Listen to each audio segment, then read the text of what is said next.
Welcome to Money Daily. Today is Tuesday, January 6th, 2026. Yesterday was the second trading day of the new year, and the broader market moved higher. The S&P 500 gained 43.58 points, up 0.64%. During the session, the index pushed higher and then pulled back, closing with a small bullish candle and a long upper wick. The failed breakout was likely due to overhead resistance. If you look at the previous price action, the last two highs are at very similar levels. Drawing a horizontal line across the second highest point gives us a clear resistance line. At the same time, the lower boundary of the consolidation range has been rising.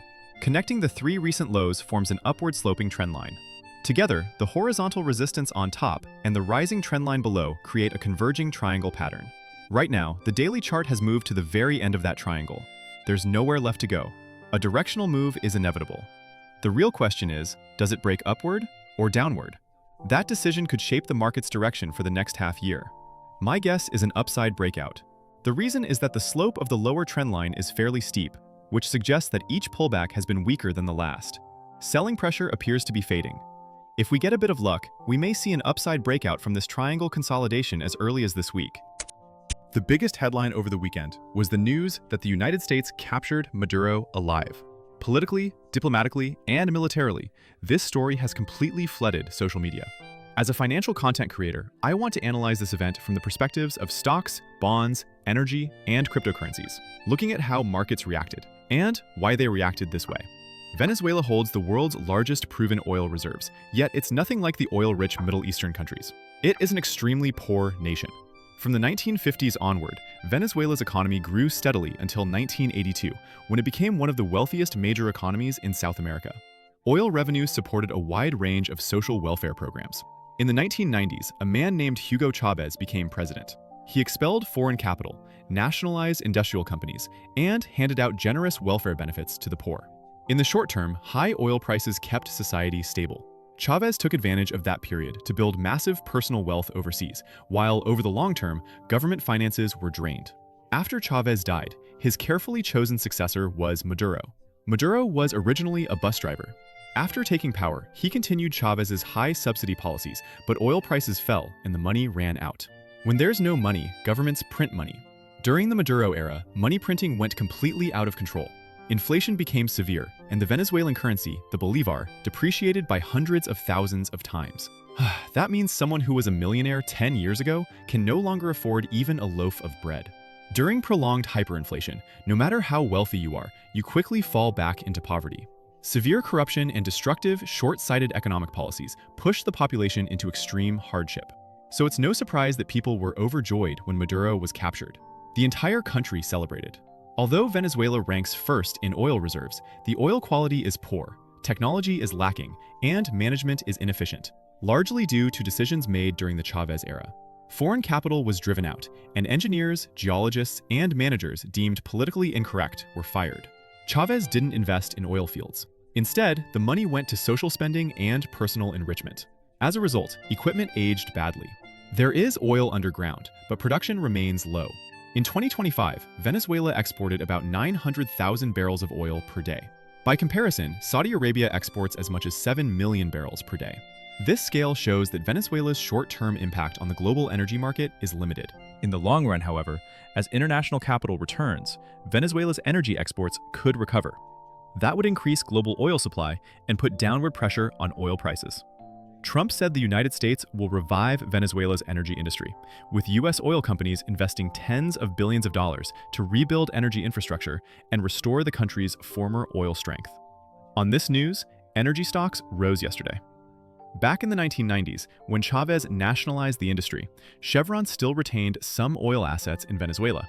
On Monday, a Chevron spokesperson said the company is prioritizing employee safety and asset security, will continue normal operations, and will fully comply with all relevant laws and regulations. ExxonMobil also moved higher. The company said it will consider potential opportunities in Venezuela, but will remain cautious. After all, its assets there were previously confiscated. Given the political risks, oil giants may hesitate to invest aggressively. That's why the boost to oil stocks is likely temporary and unlikely to last. At present, energy sector valuations are relatively high by historical standards. Dividend yields are relatively low, and energy is a cyclical industry. You can't assume that just because the industry is doing well now, these stocks will rise forever. From a cycle perspective, this is not a good time to invest in energy stocks. Beyond energy, defense stocks also rose on the Maduro news. Overall, however, traders reacted fairly calmly.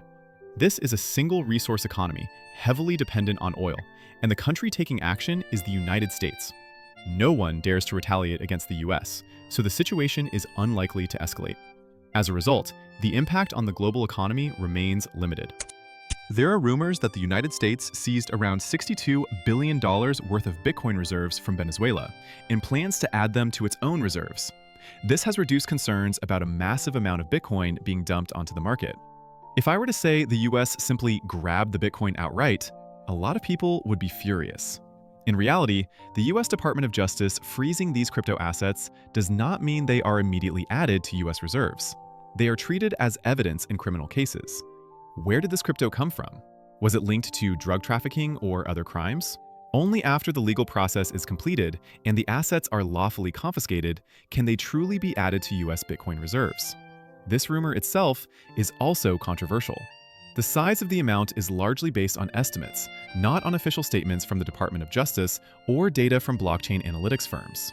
Since 2018, the Maduro regime is believed to have obtained Bitcoin and USDT through oil and gold trade, with estimates ranging from about $60 to $67 billion. Even if the US seized these crypto assets, it doesn't necessarily mean it has access to the private keys. The private keys may be unobtainable or even lost during political turmoil, effectively turning these assets into stranded or dead coins. Whether the US eventually adds them to reserves or can't truly control them at all, the result is the same. Circulation is restricted. For the crypto market, that reduces selling pressure. And if these coins become completely locked forever, that's even better. It's like they're permanently removed from supply and will never be sold. On top of that, regional instability and severe currency devaluation are bullish for crypto. In countries with political chaos and collapsing currencies, people are more willing to hold cryptocurrencies. Holding stablecoins is far safer than holding local currency. All of this is positive for crypto markets. Bitcoin and Ethereum have both risen, with Bitcoin rebounding to around 94,000. As for US Treasuries, I see this event as mildly positive. Once international capital reinvests in and redevelops Venezuela's oil industry, global energy supply increases. That puts downward pressure on oil prices, reducing inflation risk, and possibly even lowering inflation itself. When inflation comes down, interest rates come down as well.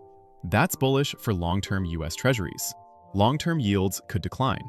Capturing Maduro didn't cost much, and with a new government backed by Trump in the future, Venezuela is unlikely to become a financial burden on the United States. US Treasury supply will not increase because of this event, and that too is positive for bonds. The CES Consumer Electronics Show in Las Vegas runs from January 6th to January 9th. Investors are closely watching keynote speeches from semiconductor giants like NVIDIA and AMD. Today, several companies have already held product launches, with a wide range of new products being unveiled. One company drawing a lot of media attention is Qualcomm. Qualcomm introduced a new PC chip, available in 6-core or 10-core CPU configurations.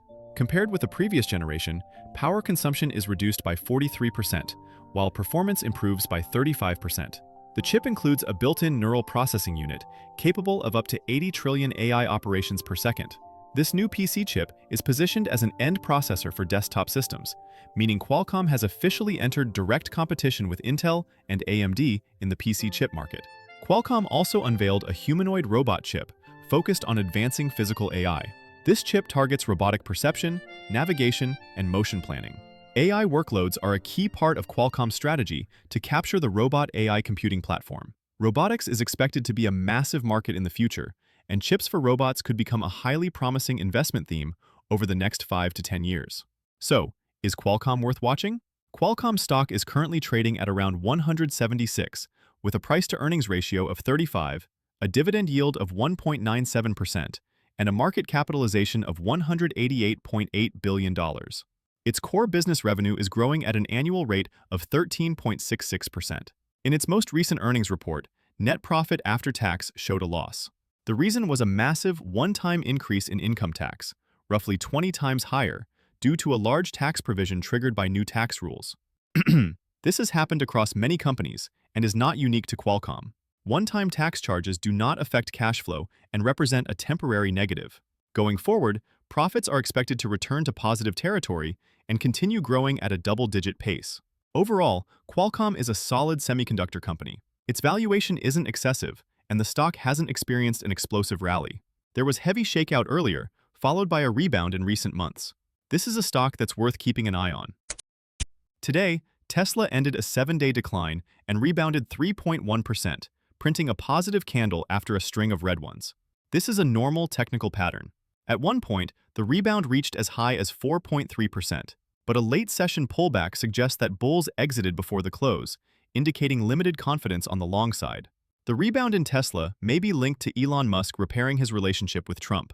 If everyone could let go of past grudges, the world would probably have fewer unnecessary problems. Netflix was downgraded following news of its acquisition of Warner Brothers, and the stock continued to fall. Analysts are concerned about the risks of the deal, particularly the large amount of debt Netflix would need to take on.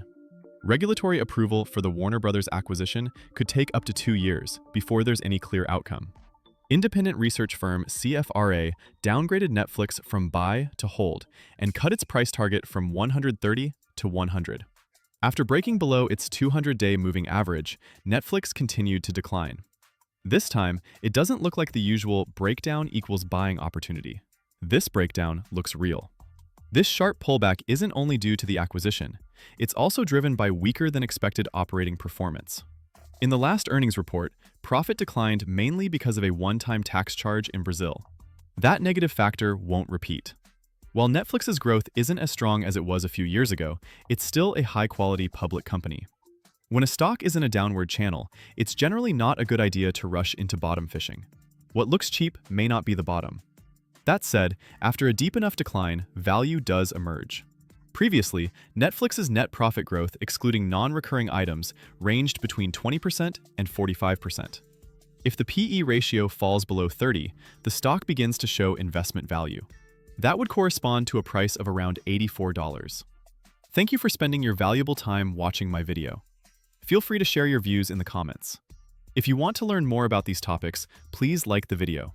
Subscribe to Money Daily and follow me for more timely and accurate insights. See you next time.